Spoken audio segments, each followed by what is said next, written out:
Hi, good afternoon, everybody. My name is Tiaba Jordan. I'm an international health coach and speaker.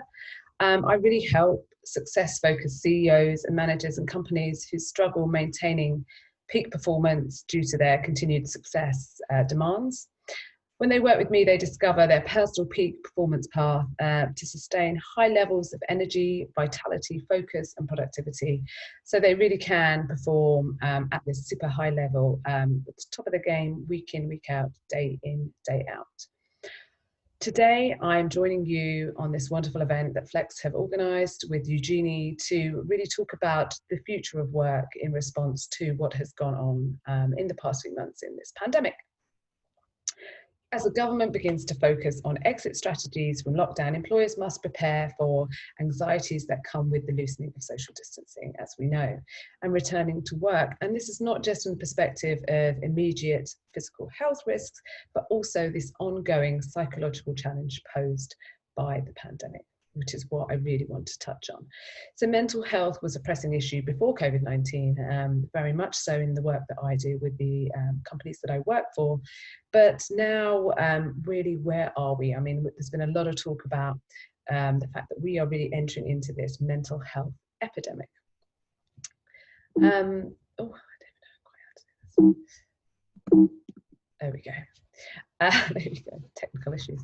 So it really is a pressing issue, mental health, and never more so than now has the case for investing in employee mental health ever been stronger, which is a quote from my peers and colleagues at Unmind. They say 69% of organisations have increased or are planning to increase their investment in employee mental health at the wake of the pandemic. And what's more reassuring is that a further 86% believe that mental health will be greater, backed by board level, which is really important. We need for our leaders to be really involved in this sort of transition. The lovely silver lining for us and anybody in this world is that finally we have this lovely parity with physical health. We're gaining parity with physical health. Mental health is finally becoming as important. So that's a really great thing a great place to be, and we're very excited about that. So today I really want us to think differently, and the reason that I've put these 5 points together is because I recognise in the work that I do that it's really hard to know where to start when it comes to creating a health and wellness plan for your company. I also think that there is a lot of confusion about how much, how long, what needs to really happen. So these 5 points are really to give you an idea of where to start, how to make that framework of health and wellness really respond to the real problems. And this is a process that I use to gather problems and put them into a framework to really create a relevant formula. And so I'm talking about 5 things. I'm talking about acknowledging what's happened, allowing a chance to process this, both for our leaders, our employers, and our employees, our workforce as a whole. And thirdly, the most important thing for me is to understand that we have a renewed sense of purpose. And what does that look like, and how do we deal with that? And how does that become important in our formula and framework? And then thinking about driving a cultural change, make your mission, your statement, your core values even stronger, and making them relevant to what's happened and to your employees. So gathering all that together and basically creating a relevant formula with all of that. So let's start with acknowledgement. The problem is that employees are reevaluating who they are, the way they work, why they work, where they work indeed. Practically what works, what doesn't work, whether that be working from home or going into the office. In one way or another, we are all really asking ourselves, what is life all about anyway? So these questions really need to be addressed, especially by the employer. We need to sort of upfront these to avoid sort of doubt and confusion and the lack of trust within our employees. There is going to be some questions about flexibility in work. So it needs, it's something that needs to be acknowledged and looked at from the off. By acknowledging this, what we're really doing is we're recognizing that things have changed, that we are understanding the way that we work, the way that we live has moved on. And we are considering that within the process of what we're doing as employers and support staff for employees. I think it's fair to say that we are probably surrounded by a workforce who on some level have experienced some form of mental health issue. And therefore, we need to create a strategy to acknowledge not just the practical senses of where to work and what to work, but acknowledge that there is some mental health issues within our workforce that we need to do something about. By acknowledging it, what we're doing is we're creating clarity, we're creating trust, a safe place, we're showing true leadership, and we're opening this really vital conversation, which will lead to, obviously, reassurance for the employee.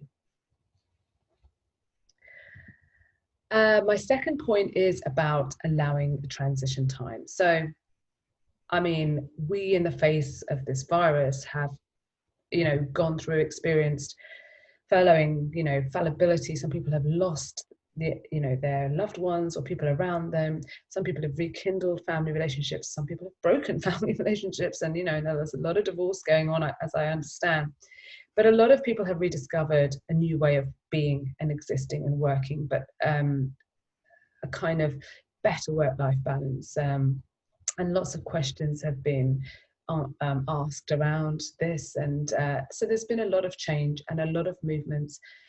People are looking at how they can get more freedom in their work life, how they can get more autonomy, within that environment as well.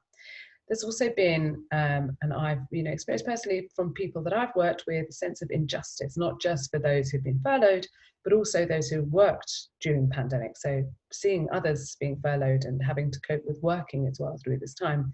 So with all this, it's fair to say employees' priorities might have changed and alliances may need to be redesigned. And I think that is due to the huge change, the huge stress and anxiety that's come along with that. We need to therefore allow time for our workforce to work through that. We need to allow time for them to process that and find out what it means for them. That, I think, is so hugely important, because if we don't, if we leave these things, if we just go back to working how we were, we're really likely to create a very toxic environment. Unresolved issues that aren't addressed. If we don't give time to our employees, then we're going to bump up mental health issues. We're going to create unhappy employees, and presenteeism is going to be a real big problem.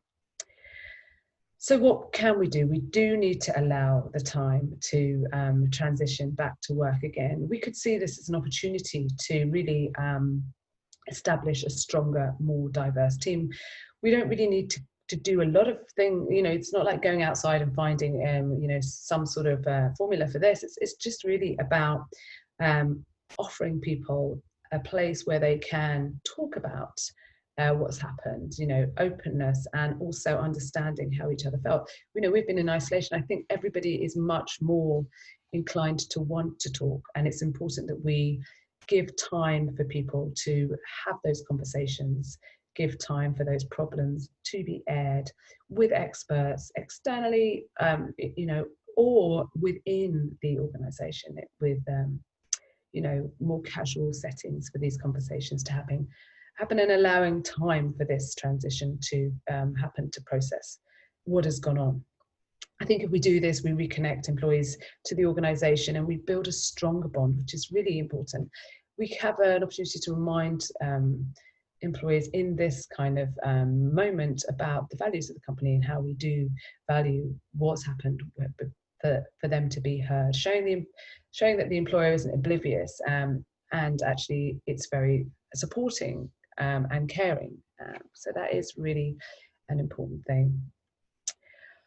So my third point is one I think which is the most important, really, because a lot of employees have questioned or lost or rethought their sense of purpose, for all the reasons we've already mentioned, really. When the rug is pulled from underneath you, not everything lands the same way up, basically. So, I really feel like purpose is the kind of missing piece of the jigsaw in this whole way that we were living pre-COVID. So what do I mean by purpose? I mean, what I really mean is this is the alignment of personal and professional missions. So we really need to look at this as this is where we landed in the midst of COVID-19. There really was a misalignment of personal and professional missions here. I love this quote by Clayton Christensen, and he was a lecturer to these MBA students, and it's just brilliant. I haven't met too many people that don't intend to have a fulfilling life. High achievers, however, end up allocating their resources in a way that seriously undermines their intended strategy. This stems from the fact that so many of them are hardwired, or wired even, with a high need for achievement. The problem is that isn't what makes them happy in the long run. The single most important factor in our long-term happiness is the relationships we have with our close family and close friends. But the relationship really delivers the same short term here. And this is kind of part of the problem. But I think that we are here now in a position where our purposes are kind of clearer. We have had a chance to think about who we are and what we want. So we need to, again, ask this question. We need to bring this to the forefront. We need to bring this to part of our strategy as employers, as leaders, to look after our employees. Because if we don't, what we will end up with is kind of a sort of a loss of direction, a loss of strategy, which could end up in people, you know, being sort of misaligned with their purpose at work. So, which will eventually lead to absenteeism, if not, you know, staff retention going down. So dealing with this, understanding your employee's sense of purpose is really vitally important. And how we do this, you know, does seem a little bit daunting. We're asking a very deep question, but by opening up this discussion as the employer and their support teams, we're instantly doing several things. We're transforming the employee from an external spare part to quickly becoming a cog on the bigger machine, you know, because we're understanding their experience is part of this transformation. We're reconnecting employees to the company, creating a feeling of belonging, creating an understanding of who they are and where they fit in, acknowledging that their home life is as important, has as much importance and purpose as their work life, and marrying those two together, although it may take time, is probably one of the most important things. This will be the glue that brings the organisation together, because if we are inspiring individuals to understand their sense of purpose as an individual and within the company, geographically it won't matter where they are, because they understand what they're doing, why they're doing it, and you know what the purpose of the company is as a whole. So that is it's a really important point, really, to create longevity and productivity and engagement and trust with the employee. So driving a cultural shift, a lot of talk about culture. I mean, I've been in a couple of masterminds myself. It's something that I'm really, really passionate about. I'm always very, very frustrated, I should say, with the way that some companies work, where they bring in health and wellness coaches or health and wellness experts to just do a workshop. So it's like they're putting a plaster on a bulging wound. And I really think that now is the time to really heal that wound properly, to really kind of deal with health and wellness as a strategy, as a long-term strategy, not just a plaster over a bulging wound. So in the process of doing the things that I've mentioned, acknowledging what's happened, allowing a transition time, understanding that purpose is at the center of this, it's important that we then strategically respond to what we hear and see, and that becomes a part of our baseline of our culture. If we don't take action here, we are likely to experience internal turmoil, because there's a lot of people with a lot of things going on. So we need to have some sort of common mission, goal, core values to work to.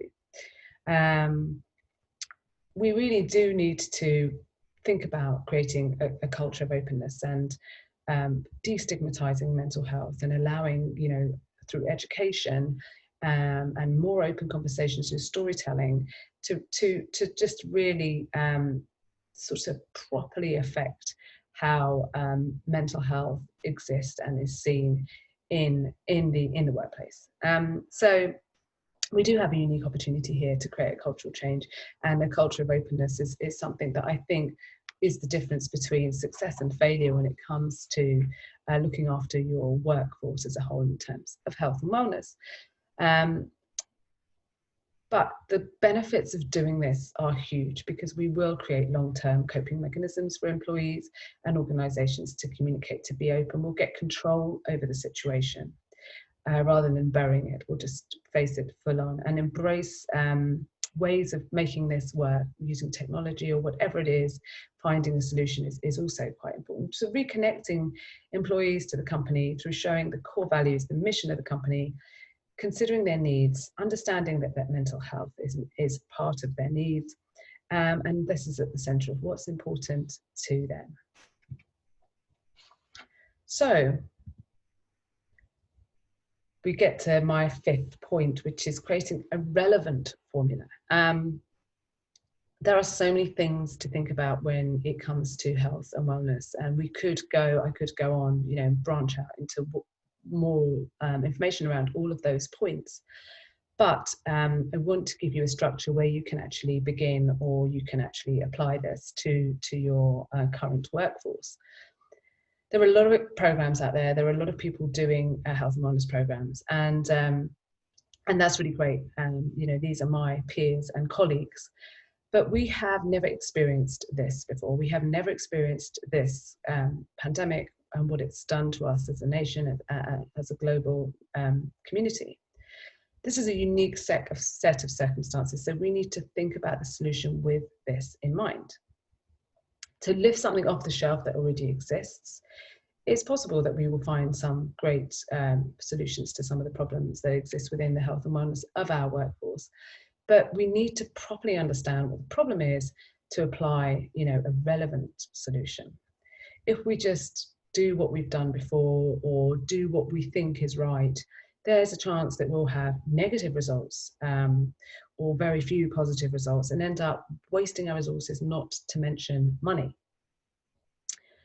It's important that we create a framework of health and wellness that's specific to your organisation. So by acknowledging what's happened, allowing a transition time, inviting employees and leaders to communicate their sense of purpose within that, and renewing your company culture with these things in mind, this will give us the framework and the structure to create a really relevant, solution-giving health and wellness program.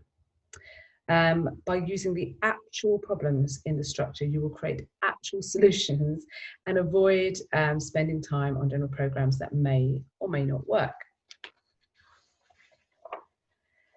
And this is something that I have done through this process with a couple of companies, and I have here a testimonial from Reed Partners, who I worked with, been working with them last year, and we've just sort of adjusted and pivoted to allow for what had gone on.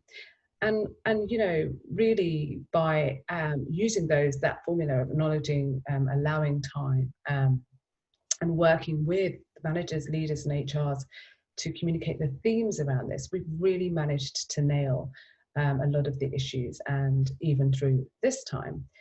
And I just want to reiterate that this is not a weekly thing. This is a monthly program. This is a couple of days, 2.5 days a month of interventions and suggestions and ideas, where I have worked with the kind of management to find the right solution for Reed and other companies that I've worked for. So do have a little read of that, just to see what they've done, and if you have any questions or anybody wants to talk further about that, please do drop me a line. But just to recap, so we are looking at acknowledging the social trauma, so to be heard, allowing a transition period, allow for adjustment, time to process, to be understood, and then understanding that we need to include a renewed sense of purpose, making sure that time is spent understanding the alignment of personal and your professional missions, the individual's professional missions, personal and professional. And then driving a cultural change. I can see that's the wrong way around. Culture of openness, encouraging storytelling, and embracing you know, what's gone on, and finding the right technology to make that work for you. So using all this collectively to create a relevant formula, a framework of health and wellness that really answers the problems for that companies, to create solutions for that company's problems. So there you go, I'm running out of steam. I really hope you've enjoyed the talk. I have got kind of a much more sort of fined down sheet of this structure and how to apply it. So if you are interested, please just click in the link in the chat, and I can send that across to you to as a place to start or a place to look at. I'm here now for some live questions, but this for now is the end of my talk. Thank you so much for listening.